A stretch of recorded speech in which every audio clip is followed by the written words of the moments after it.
You want to constrain the anomalous event to the minimal necessary domain. It's really, really important. You want to do that when you're arguing with your partner, which you'll do all the time.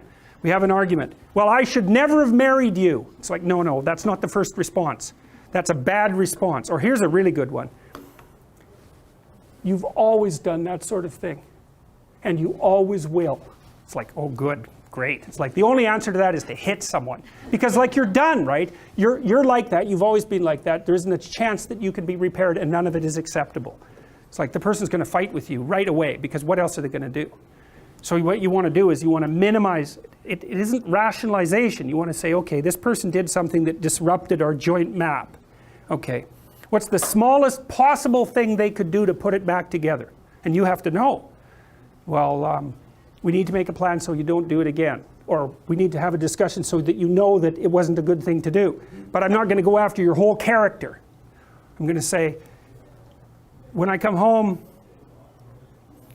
and you're watching TV, just come to the door and say hello. Not, don't you love me? Or something like that. It's like, no, you just have to walk to the door and like give me a hug or something, and then that's good enough.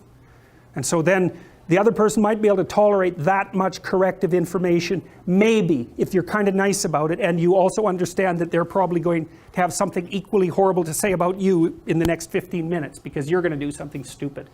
So you don't want to open the door so that every possible snake comes crawling through, because that's a pathway to depression. And you actually see that happening in depressed people, is that every small event produces a cascade through their entire value system, and they end up saying, well, that's just another reason that I should jump off a bridge. And they really see it that way.